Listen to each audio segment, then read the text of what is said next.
찬바람 쌩하게 부는 새해가 밝아왔네요. 다들 잘 보내고 계시나요? 저는 요즘 아이를 키우며 정신없이 살고 있는 40대 여자입니다. 몇 년 전 제 인생에 다시 없을 큰 사건을 겪고 난 뒤 일부러 더 바쁘게 살기 위해 노력하는 중입니다. 남들에게 우습게 보이지 않기 위해서 제 일에 더 열정을 쏟아붓고 있어요. 저에게 어떤 사건이 있었는지 궁금하시죠? 남들이 들으면 속이 시원할 이야기이지만 저에게는 상처였던 이야기인지라 이렇게 익명의 힘을 빌려봅니다. 그럼 지금부터 제 이야기를 한번 시작해 보도록 하겠습니다. 제 남편은 남동생이 하나 있습니다. 도련님이 어릴 적에 어머니께서 사고를 당해 돌아가시고 시부 혼자 남편과 도련님을 키워내셨다고 했어요. 그러다 보니 엄마의 손길이 필요한 시점에 남편이 나서서 도련님을 돌보면서 지냈다고 했습니다. 하지만 나이 차가 아무리 많이 나는 동생이라고 해도 남편도 어린애인데 얼마나 엄마처럼 잘 돌볼 수 있었을까요? 남자 셋이서 살다 보니 가사도 엉망진창이고 세심하게 챙겨줄 사람이 없다 보니 도련님이 학창시절에 많이 엇나가고 그랬었다네요. 더군다나 시모가 사고를 당한 일도 도련님이 어릴 때 과자가 먹고 싶다고 울고불고 조르는 바람에 시모가 빨리 가서 사온다고 서두르며 집을 나섰다가 사고를 당한 것이었어요. 그래서 남편은 도련님한테 마음의 유감이 상당히 많았던 터라 아무리 챙긴다고 챙겨도 속 안에서 끓어오르는 거부감을 숨길 수 없었던 부분도 있었겠죠. 남편은 후에 그 일을 많이 후회했어요. 그래도 가족인데 다 잊고 받아줬어야 했는데 자기 속이 좁아서 친해질 생각을 못했다고요. 게다가 성인이 된 이후에는 남편이 먼저 손을 내밀기도 어려웠다고 했어요. 대학생인 도련님도 30이 넘은 남편에게 손을 내밀기란 쉽지 않은 결정이겠죠. 어머니의 죽음에 관한 부채감이 남아있었을 테니까요. 시부는 뭘 했는지 궁금하시죠? 시부는 아무것도 하지 않는 방관자였습니다. 어쨌든 서로는 여기까지 하고 저와 남편의 나이가 32살이었을 때 결혼을 했어요. 그 당시에 도련님의 나이는 딱 21살이었습니다. 저희가 결혼식을 올리기 무섭게 시부가 무책임하게 도련님도 다 컸으니까 본인도 본인 하고 싶은 거 하면서 살고 싶다고 제주도에 작은 집을 구해 내려가셨어요. 자연을 즐기면서 낚시나 하면서 그렇게 노후를 보내고 싶다며 다 버리고 떠나신 거죠. 도련님이 아무리 21살이라고 해도 돈도 없이 어떻게 혼자 대학을 다니면서 살 수 있겠어요. 원래 시부와 남편 도련님이 살던 집을 시부가 내려간 뒤 신혼집으로 꾸미기로 결정이 되어 있었고 도련님도 저희와 함께 더부살이를 하게 되었습니다. 결혼 신혼부부와 함께 살게 된 도련님은 괜히 눈치가 보인 건지 뭔지 2학년을 모두 마친 뒤 군대에 가기로 결정해 놓고는 1학기가 끝나자마자 군대에 입대를 했어요. 저는 마음이 너무너무 불편했죠. 도련님이 눈치 보면서 살 입장은 아닌데 괜히 우리 부부 때문에 군대에 가기로 한 것 같아서요. 하지만 남편은 대면대면하게 굴고 신경 쓰지 않았어요. 고래 싸움에 새우등 터진다는 말처럼 괜히 저만 가운데에서 눈칫밥을 먹으면서 살았죠. 근데 군대에 간 도련님이 또 짠하고 마음 아픈 거예요. 형이라고 하나 있는 건 군대에 간 도련님 신경도 쓰지 않고 시부는 제주도에 있으니 면회 갈 생각도 전혀 없고요. 그게 하나둘 쌓이다 보니까 제가 더 이상은 못 참겠더라고요. 그래서 주말마다 면회를 다니기 시작했습니다. 저희 남편은 뭐하고 저 혼자 면회를 다니기 시작했는지도 궁금하시죠? 저희 남편 직업이 건물을 지을 때 꼭 필요한 건물 안전 기술사예요. 건물 짓는 동안 뭐 부자재를 나른다거나 시멘트를 바르는 직업은 아니지만 건물을 지을 때 필수적으로 이름이 올라가야 하는 직업이죠.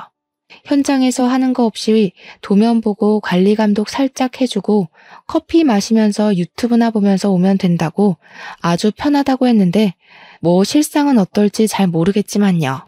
근데 이게 기술사라는 직함이 붙다 보니 연봉은 또 어마어마하게 좋은 직업이에요. 물론 시험이 그만큼 어렵고 경력도 꽉꽉 채워야만 해서 시험을 보는 사람은 많아도 합격이 어렵기도 하고요.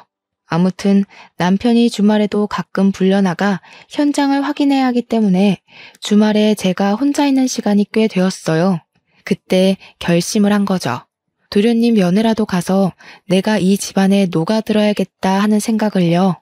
도련님 부대가 경기도 이천 쪽이라 집에서 멀지도 않았고 요즘은 버스 타면 한 번에 가는 동네기도 하니까 일석이조다 싶었어요.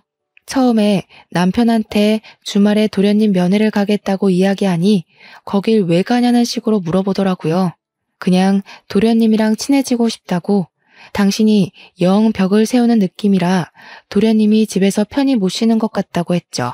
남편은 저한테 괜한 짓이라고 했지만 제가 꾸준히 설득을 하면서 이야기를 하니까 본인이 동생을 잘못 챙긴 부분이 있긴 있다고 인정을 했어요. 그러면서 도련님이 마음을 열게 되면 자기도 다가가기 좋을 것 같다고 하더라고요. 속으로는 남편이 먼저 노력하는 게 도련님 입장에서도 더 편할 텐데 했지만 남편이 또 나이 차이가 많이 나는 동생한테는 꼰대 같은 모습을 보이는 터라 제가 두 형제의 돈독한 사이를 만들어주기 위한 발판이 되기로 자처했습니다.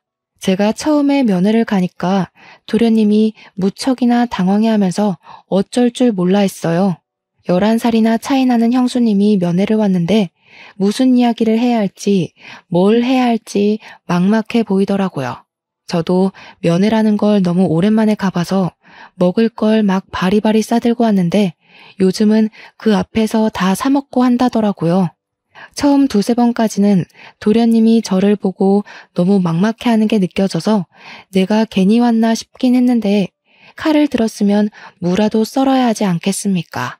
어떻게든 나를 편하게 바라볼 수 있게 만들어야겠다는 일념으로 계속해서 찾아가서 했던 말 또 하고 했던 말 또 하고 반복을 했죠. 군대 생활은 어때요? 괴롭히는 사람은 없어요? 밥은 잘 나와요? 그런 질문들 있잖아요. 근데 도련님도 되게 군 생활이 외로웠나 봐요. 제가 자주 찾아가고 은근 말동무가 되어주니까 슬슬 자기 이야기도 하나씩 하고 군대에서 있었던 재밌는 일, 억울한 일 다 털어놓기 시작했어요. 대여섯 번째쯤 만남에는 멀리서 환하게 웃으면서 형수님 하면서 달려오는데 그때 딱 가슴에 뭔가 느껴지는 게 있는 거예요. 도련님에게 진짜 가족이 될 수 있겠다. 그런 마음이요. 그전까지는 저를 불편해하는 마음이 컸다면 이제는 저의 면회를 기다려온 사람처럼 굴어주니까 저도 되게 뿌듯했어요.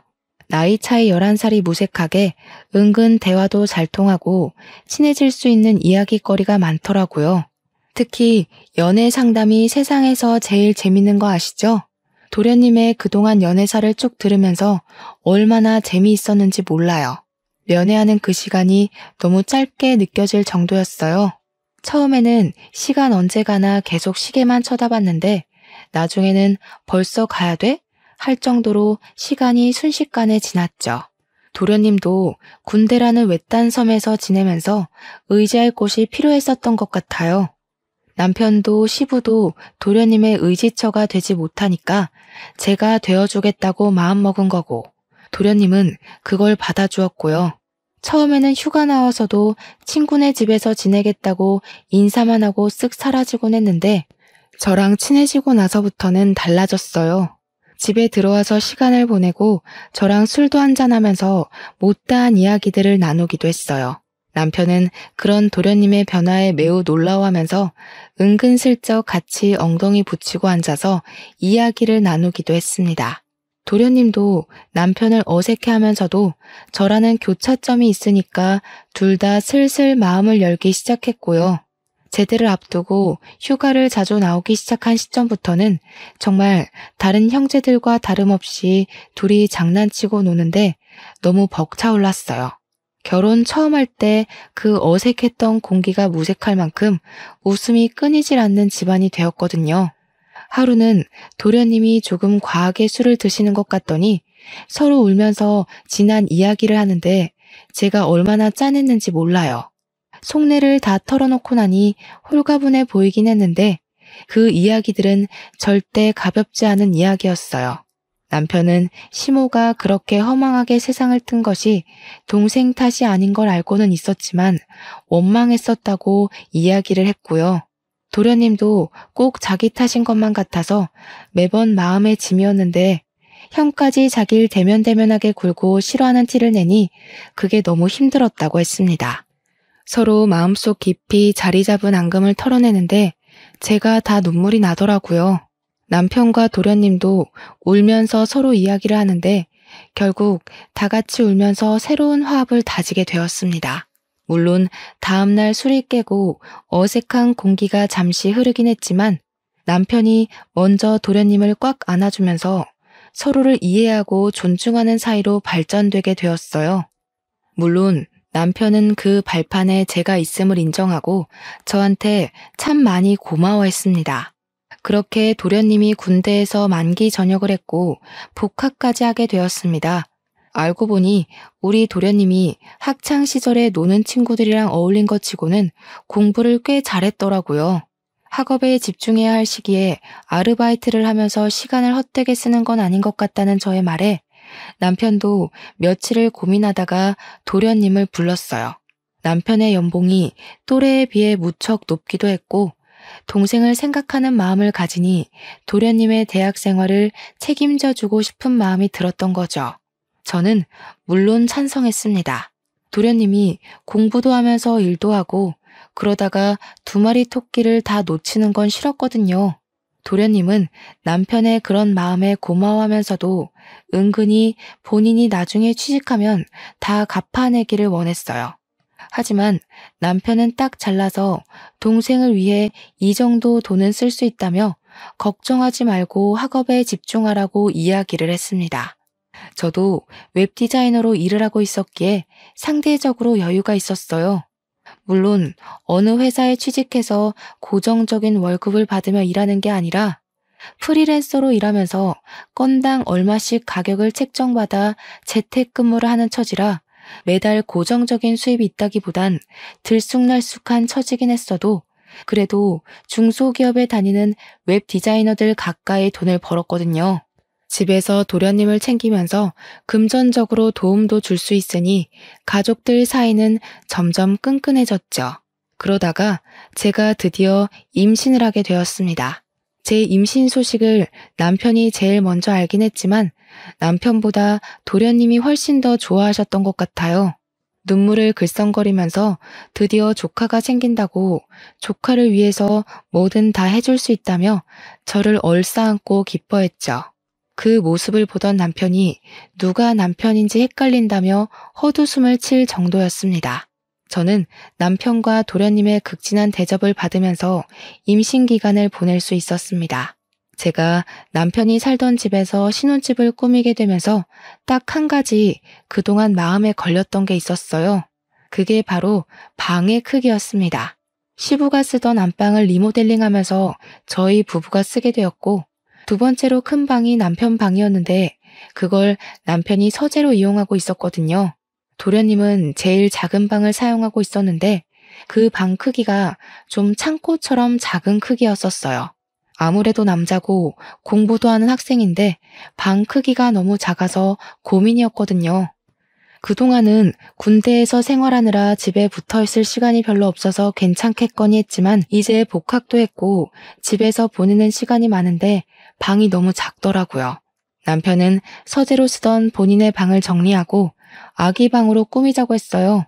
저는 남편에게 도련님이 졸업하고 취업 준비까지 하려면 제일 작은 방에서 생활하는 게 너무 불편할 것 같다고 운을 뗐습니다.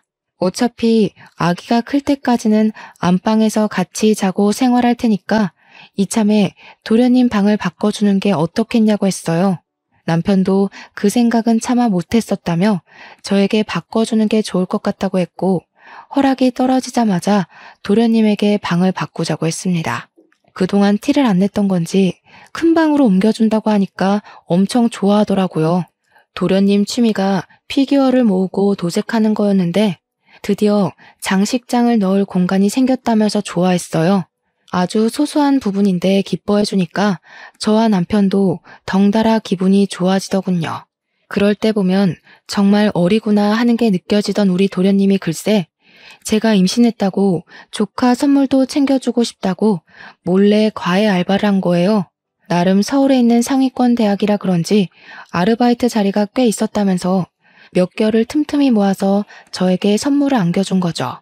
남편에게도 받아본 적 없는 작은 명품백이었어요. 저는 로고를 보고 너무 놀라서 이거 못 받는다고 환불해오라고 했지만 도련님은 강경하게 꼭 형수님이 들어줬으면 좋겠다고 했어요. 그러고는 아이 키울 때 필수품이라고 인터넷에서 검색해서 사왔다며 젖병 소독기랑 우리 아이가 입을 내복까지 준비했더라고요. 저한테 필수품 사줘서 고맙죠? 하면서 해실거리면서 웃는데 어디서 이런 복덩어리 도련님을 만난 건지 너무 고마웠습니다. 우리 남편도 차마 생각하지 못했던 부분이라면서 깜짝 놀라서 도련님한테 엄지척 해주더라고요. 우리 남편이 그런 센스를 좀 본받았으면 하는 부분에 도련님 보고 잘 따라하라고 저는 옆구리를 찔렀고요. 그 가방이 너무 예쁘고 소중해서 다를까봐 아까운 마음에 제대로 들고 다니지도 못했네요. 방 한가운데 걸어놓고 고사 지내듯이 내 소중한 명품백 하고 있으니 남편이 보다 못해서 막 들고 다니라고 가방을 하나 더 사줬어요. 우리 도련님 덕에 결혼한 지 몇 년 만에 남편한테서 명품백도 선물 받아본 거죠. 제가 임신 3개월쯤 접어들었을 때 남들처럼 입덧이 엄청나게 심하게 왔어요. 정말 물냄새만 맡아도 역 한 끼가 올라올 정도로 심해서 입덧 티백이며 입덧 사탕이며 나중에는 약까지 처방받아서 먹었습니다. 살은 쭉쭉 빠지고 정말 아무것도 생각나지 않고 어지러움도 심해져서 수액을 맞아가면서 하루하루를 버텼어요. 그때 남편은 새 공사일을 수주받아서 지방 출장도 가고 일이 바빠 저를 거의 챙겨주지 못했습니다. 그래서 바쁜 남편을 대신해 도련님이 모든 수발을 다 들어주셨어요. 입덧이 살짝 가라앉아 먹고 싶은 게 생기면 도련님이 얼른 나가서 사다 주고 구하지 못할 음식들은 정말 인터넷으로 백방으로 알아봐서 어떻게든 구해다 주었어요. 날이 쌀쌀한데 수박이 너무 당겨서 수박바라도 사 먹어야 하나 했는데 수박 주스를 어디서 구해와서 저한테 주더라고요. 진짜 남편에게서 느낄 수 없는 감동적인 모습이었다고나 할까요? 출산하고 나서도 도련님의 조카 사랑은 대단했습니다. 바쁜 남편을 대신해서 병원에 예방접종을 할 때도 도련님이 따라가 주었고 아기 분유나 기저귀가 다 떨어져서 발을 동동 구를 때도 도련님이 사다 주었어요. 아기를 키우느라 잠도 제대로 못 자는 저를 배려해서 삼시세끼 밥도 다 차려주고요. 마트에서 장까지 다 봐오더라고요. 같이 외출을 할 때면 사람들이 저한테 젊은 신랑 둬서 부럽다고 놀리기까지 했으니 말 다 했죠. 저도 정말 도련님이 없었으면 2시간마다 깨서 밥을 달라고 보채는 아기를 어떻게 키웠을까 싶습니다. 살림살이도 전부 도련님이 책임져준 덕분에 아기 젖병 한번 제가 소독해 본 적이 없었어요.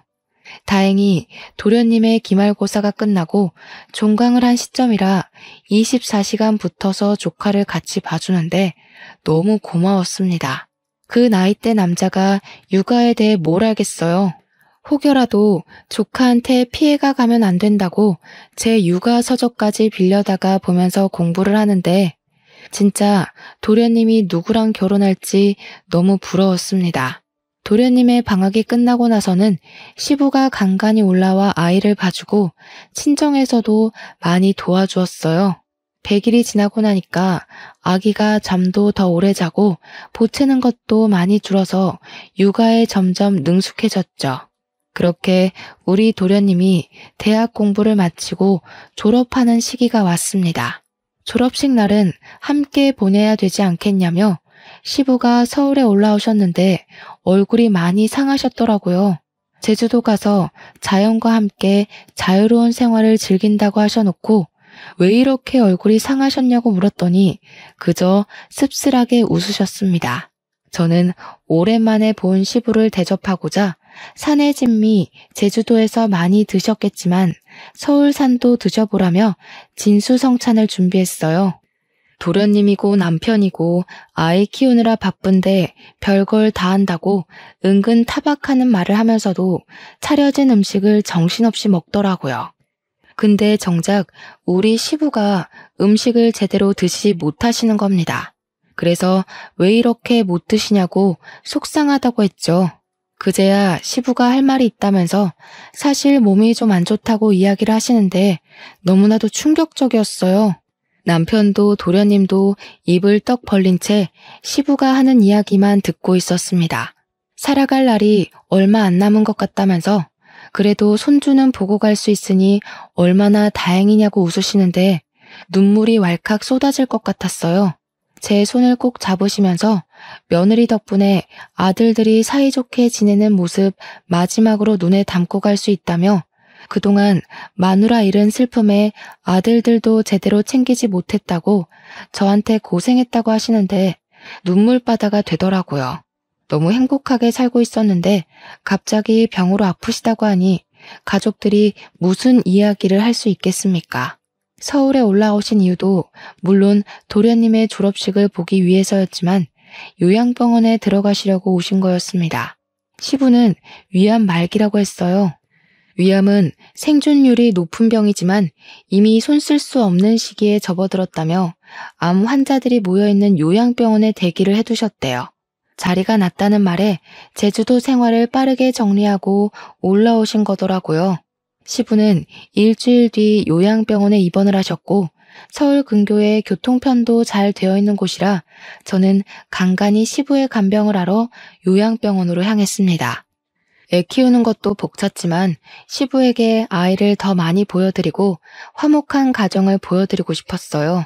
남편도 도련님도 저에게 늘 고마워하는 마음을 지니고 있었습니다. 아기 업고 다니면서 시부 병간호를 하고 하지만 제 마음과 달리 시부는 오래 견디지 못하셨고 6개월을 넘기지 못하시고 돌아가셨습니다. 우리 아기 나이가 고작 3살밖에 되지 않았을 때였어요. 시부 재산이 많진 않았지만 은근히 알짜배기셨더라고요. 남편하고 도련님이 뚝 잘라서 반씩 나눠가지고 제주도에 작은 땅이 하나 있다고 해서 그 땅을 정리할 겸 다 같이 제주도 여행을 떠났습니다. 그런데 그 땅에 빽빽하게 나무가 심어져 있더라고요. 이 나무를 어떻게 처리하지 하고 있었는데 알고 보니 그 나무가 조경에 많이 쓰이는 나무고 부르는 게 값인 나무였어요. 땅값보다 몇 배나 더 비싼 나무였던 거죠. 빽빽하게 심어진 나무를 팔고 나니까 억 단위 돈이 생기더라고요. 그 돈이 통장에 찍힌 걸 보고 남편이랑 도련님이랑 저랑 셋이 얼마나 얼떨떨했는지 몰라요. 도련님은 2년이 조금 안 되는 시간 동안 취업 준비를 해서 대기업에 당당하게 입사를 했어요. 원래도 공부를 잘하고 또 나름 좋은 대학을 나왔으니까 대기업에 입사하는 게 당연하다고 생각은 했지만 도련님의 노력 없이는 힘든 일이었죠. 그런데 제가 모르던 사실이 있었던 거죠. 도련님이 직장 내에서 나름 인기도 좋고 서글서글하니 굳은 일도 잘하는 타입이었는데 그걸 시기 질투하던 무리가 있었던 겁니다. 하필 그 무리가 프로젝트에서 좋은 성과를 따냈고 도련님을 슬슬 무시하기 시작하면서 직장 내 괴롭힘이 시작된 거예요. 도련님이 어느 날부터 살도 너무 빠지고 원형 탈모가 생길 정도로 괴로워하더라고요. 남편은 그런 도련님에게 어딜 가든 너를 좋아하는 사람만 존재할 수 없다고 버텨내라고 했지만 저는 그런 도련님을 차마 지켜만 보기 너무 힘들었어요. 도련님에게 버티는 게 능사는 아니다. 버티면서까지 대기업이 꼭 좋은 모습만 있는 건 아니지 않냐고 은근슬쩍 자격증 이야기를 꺼냈습니다. 남편처럼 기사 자격증을 따서 일을 하다가 기술사 자격증까지 노려보는 건 어떻겠냐고요. 기술사를 따려면 아무래도 기사 경력이 인정되어야 하기 때문에 시간이 걸릴 순 있지만 결과적으로는 괜찮은 직업 아니냐고 했죠. 아직 도련님 나이가 젊기도 했고 충분히 가능할 거라고 생각했어요. 도련님은 정말 제 말에 용기를 얻은 건지 힘들게 입사한 대기업에 사표를 내고 공부에 몰두하기 시작했습니다. 첫 시험에서 기사 자격증을 따냈고 일을 시작했는데 같은 길을 걷겠다는 동생이 내심 뿌듯했는지 남편이 여러 방면으로 잘 이끌어 주었어요. 남편이 수주받은 건물 현장에 일손이 부족했는지 도련님에게 이야기를 하더라고요. 현장 사람들에게도 추천을 해서 도련님은 남편과 같이 일을 하게 되었습니다. 조건도 괜찮고 월급도 괜찮고 남편이 관리직으로 있는 회사나 다름없어서 그런지 도련님에게 다들 친절하게 군다고 했어요. 도련님도 남편이랑 같이 일을 하기 시작한 뒤로 출퇴근도 같이 하고 점심도 같이 먹고 꽤 즐거워 보였거든요. 그런데 한두 달 지나고 나서부터는 도련님이 또 점점 말수가 줄어들고 저한테도 대면대면하게 구는 겁니다. 늘 살갑게 저에게 말을 걸어주던 도련님이 갑자기 찬바람 쌩하니 부니까 저도 좀 이상했어요.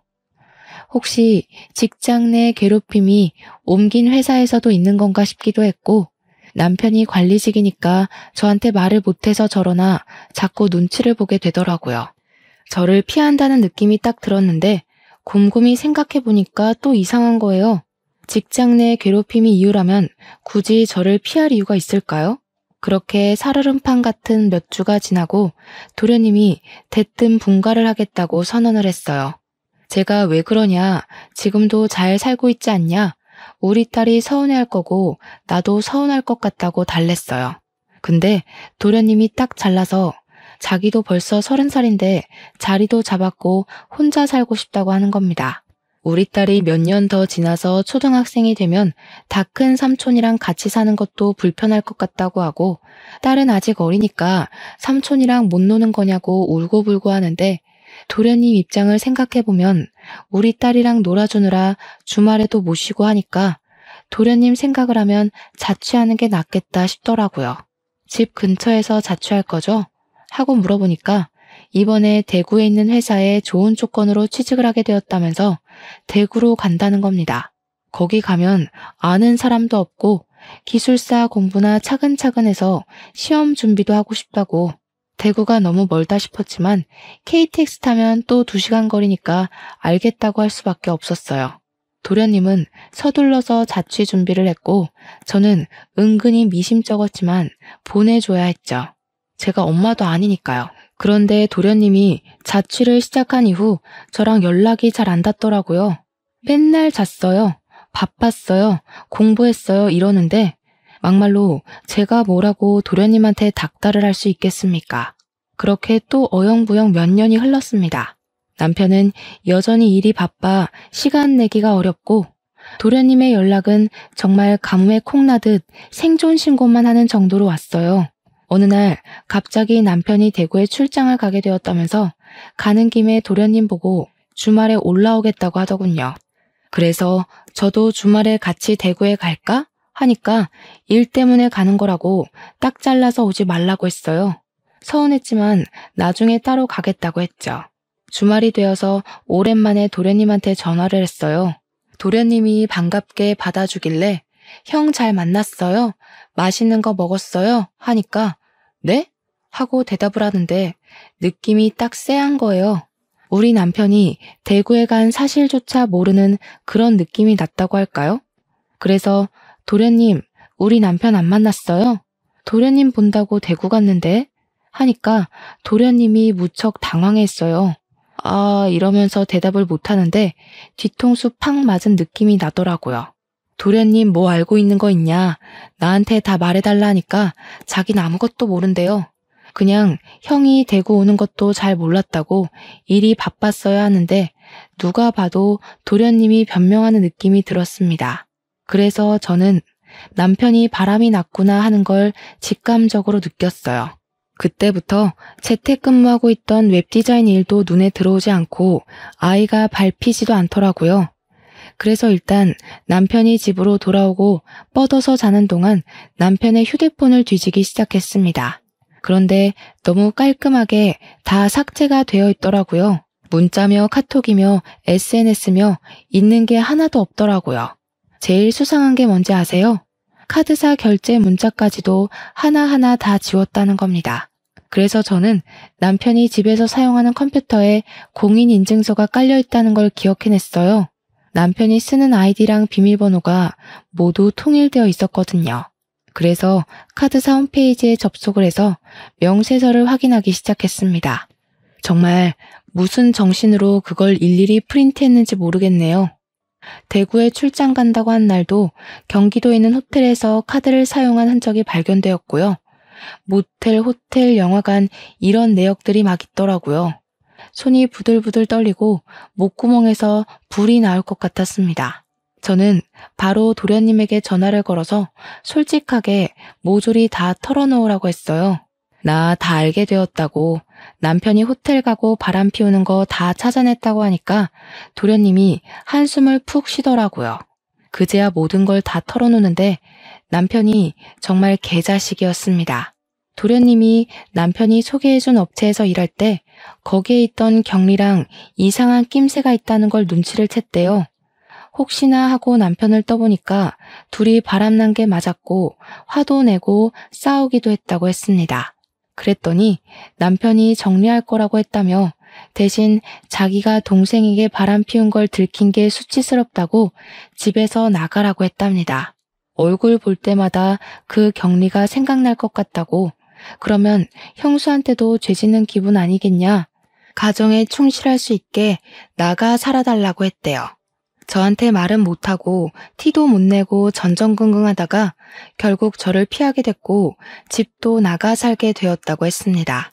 아직 정리 못한 것 같다고 혹시 그 격리 사진 있냐고 하니 도련님이 이직할 때 쫑파티하면서 찍은 사진이 있다고 보내줬어요. 아주 어린 여자더라고요. 참나. 그러면서 도련님이 형이랑 이혼하실 거예요? 하고 물어보는데 바람났는데 어떻게 같이 살 수 있겠냐고 했어요. 그러니 차라리 잘 됐대요. 이혼하겠다고 형수가 마음먹었으니 자기도 마음 한결 가벼워졌다면서 바람 잡으러 같이 가자고 하더라고요. 그래서 저는 그때부터 작전을 짰어요. 은근슬쩍 남편한테 주말에 또 출장 가? 하면서 이번 주에는 내가 도련님한테 다녀올까 해 하고 집을 비울 거라고 언지를 줬죠.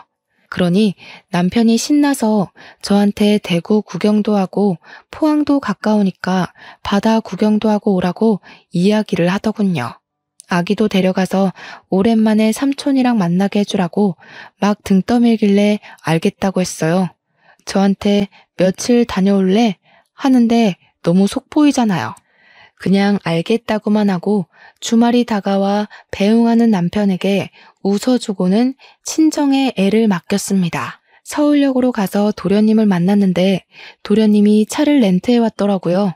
집 앞에 잘 안 보이게 주차를 해두고 그 여자가 들어가나 남편이 나오나 눈에 불을 켜고 보고 있는데 남편이 아주 번쩍번쩍하게 차려입고 머리에 무스까지 바르고는 나오더라고요. 남편의 차를 뒤쫓아가면서 틈틈이 사진도 찍고 동영상도 찍어서 증거를 남겨주었습니다. 도착한 곳은 영화관이었고 여자를 만나더라고요. 사진 속 그 경리가 맞았습니다. 도련님도 맞는다고 했고요. 영화관에서 나와 호텔에 가는 것만 제대로 동영상을 찍으면 되겠다 싶었는데 이 미친 것들이 우리 집으로 들어가지 뭡니까? 그런데 우리 집이 아파트가 아니라 옛날식 주택이라서 세탁실로 향하는 외부 계단이 따로 존재했어요. 혹시 몰라 열쇠를 늘 들고 다녔는데 그날 때마침 쓸 날이 온 거죠. 그쪽 가서 문을 살짝 열고 주방 쪽이랑 연결된 세탁실이라 몸을 숨기고 거실 소리를 듣고 있었습니다. 남편이랑 상간녀가 신나서 떠들고 있더라고요. 우리 진짜 호텔 안 가도 돼? 집에 있어도 돼? 나 너무 불안한데? 너 우리 집 와보고 싶어 했잖아. 마누라 대구 가서 오늘 안 들어올 거니까 너무 걱정하지 마라. 와이프 그 도련님이랑 바람난 거 아니야? 차라리 그랬으면 좋겠다. 이 집에 내가 들어와 살면 딱인데. 자기랑 나랑 너무 늦게 만났어. 제가 진짜 말도 안 되는 소리에 몸을 부들부들 떨면서 화를 참고 있는데 도련님이 완전 프로처럼 그 모든 걸 다 동영상으로 녹화를 하고 있더라고요. 든든한 마음에 저도 더 참아서 결정적인 증거를 잡아야겠다고 생각했습니다. 근데 자기 동생이 우리 불륜인 거 눈치챘다고 안 했어? 오늘 가서 말하면 어떡해? 그럴 일 없어. 걔 대구 간 게 우리 불륜 알게 돼서였잖아. 내가 너네 형수 가슴 아프게 하고 싶지 않으면 입 다물어라 그랬거든. 너랑 정리할 거니까 시간도 좀 줘라. 대구 가서 살아라 하니까 군소리 없이 가더라. 병신. 근데 왜 그렇게 자기 말을 잘 듣는 거야? 뭐 죄진 거 있어? 내 동생이 우리 엄마 잡아먹었거든. 엄마 죽고 그 부채감이 남아있겠지 뭐. 이미 예전 일이라 신경도 안 쓰는데 혼자 눈치 보는 게 좀 편하게 이용해 먹기 쉬워서 내버려 뒀지. 거기다가 지 형수한테는 또 끔찍하게 잘해요. 그 말에 도련님 얼굴이 시퍼렇게 질리면서 정말 부들부들하는데 바람난 남편은 제 남편인데 상처는 도련님이 다 받는 느낌이었습니다. 우리 도련님 불쌍해서 눈물 날 것 같고 제가 결국엔 못 참고 뛰쳐나갔습니다. 야, 이 망할 것들아. 제가 소리를 지르면서 달려가자 남편이랑 상간녀랑 둘 다 으악하면서 귀신 본 것처럼 놀래는데 도련님이 뒤따라 나오면서 동영상을 계속 찍고 있었어요. 남편은 놀래서 이게 다 무슨 짓이냐고 오히려 소리를 치는데 제가 콧방귀를 끼면서 말했죠. 무슨 짓은 너네들이 하고 있는 거 아니니? 이 후레자식이야. 어디 이딴 추잡한 짓은 다 하면서 애먼 사람 마음을 들먹여서 협박을 해. 그러면서 제가 다 쳐 죽일 년놈들이라고 소리를 지르며 잡히는 대로 물건을 막 집어던지기 시작했습니다. 남편은 그 와중에 저한테 진정하라는 둥 말도 안 되는 소리를 짓거리고 있고 상간녀는 슬금슬금 눈치 보면서 현관문 쪽으로 가더군요. 시부가 남겨준 집에서 가족 사진이 저기 떡하니 걸려있는데도 바람이 피고 싶은 건지 아니면 바람을 피우고 있기 때문에 눈에 보이는 게 없는 건지 정말 저는 남편에게 이 집에서 전현이랑 뭘 하려고 했냐고 막 추궁했어요. 남편이랑 상간녀 둘 다 아무 말도 못하고 뻘뻘 땀만 흘리고 있더라고요. 정신 나간 것들. 다 죽어서 지옥에나 떨어지라고 저주를 막 퍼붓고 실성한 사람처럼 고래고래 소리를 질러댔죠. 그러니 도련님이 저를 딱 붙잡더라고요. 형수님, 증거 다 모았어요. 걱정 마시고 너무 화내지 마세요. 제가 진짜 우리 도련님 없었으면 어쩔 뻔했어요. 하나뿐인 형이라고는 저 모양 저 꼴로 살고 있고 남편은 동생의 죄책감 교묘하게 이용해서 바람을 피우는 게 말입니까 정말? 현관문 앞에 서서 눈치만 보고 있던 상간녀는 제가 당장 꺼지라고 집 나가라고 소리를 치자마자 불이 나게 도망을 쳤습니다. 남편도 뒤따라서 나가려고 하는데 도련님이 목덜미를 콱 잡더라고요. 아니, 형 집은 여긴데 형이 가긴 어딜 가? 그러자 남편이 막 제 눈치를 보고 도련님 눈치를 보고 아무 말도 못하고 하는데 도련님이 카메라를 남편에게 쓱 들이밀었어요. 이때다 싶어서 제가 이혼 합의하자고 동생 남길 거니까 카메라에 대고 대답하라고 윽박을 질렀습니다. 위기를 어떻게든 모면하고자 한 남편은 제가 시키는 대로 따라했습니다. 양육비는 매달 200만 원씩 주겠습니다. 이 집 팔아서 반반 나누겠습니다. 팔지 않을 시 시세의 반을 주겠습니다. 상간녀랑 정리하기 전까지는 이혼을 해도 면접 교섭권 자격이 없다는 걸 인지하겠습니다. 남편에겐 매우 불리한 내용이긴 하지만 사회적 지위라는 게 있는 남편은 제 말을 고지고대로 따라해 주었죠. 저는 다음날 도련님과 함께 이혼 전문 변호사를 찾아갔습니다. 도련님이 똑부러지게 동영상의 남편의 육성으로 이름, 나이, 주소, 주민번호 이런 것들을 다 말하게 시킨 덕분에 법적 효력을 인정받았습니다. 동영상 증거가 이혼에 아주 유리하게 작용했고 재산 분할 소송도 당연히 걸었습니다. 변호사가 이혼 전문 변호사라더니 정말 똑부러지게 일을 잘하더라고요. 상간녀 소송까지 걸어서 합의금 두둑하게 받자고 하시길래 변호사님 믿고 소송을 걸었습니다. 상간녀 소송에서 승소하고 합의금 3천만 원을 챙긴 저는 이대로 끝낼 수 없다는 오기가 생겼어요. 그래서 상간녀 동네에 플랜카드 현수막을 만들어 걸었습니다. CC동 유명 상간녀 김모 씨 딸, 평생 수치심에 찌들어 살아라 하면서 아파트 입구에다가 걸어놓았고요. 상간녀 사는 동 우편함에 일일이 상간녀 소송 걸린 거, 제가 이긴 거 쫙 프린트에다가 넣어두었습니다. 상간녀도 악에 바쳤는지 뭔지 저를 명예훼손으로 소송을 걸었더라고요. 그래서 저는 모든 걸 인정하고 반성한다는 거짓말로 벌금형으로 마무리했습니다. 벌금 100만 원에 속에 사이다 콸콸 쏟아부었으면 남는 장사 아닌가요? 남편과 이혼 소송은 집 반값을 통장으로 받고 위자료도 나무 팔았던 돈을 가지는 걸로 끝냈습니다. 남편이 그 돈 한 푼도 안 쓰고 내버려뒀더라고요. 시부가 주는 돈이다 생각하고 제가 챙기게 된 거죠. 양육비는 아쉽게도 200만 원까지는 받을 수 없었지만 120만 원에 합의를 하게 되었습니다.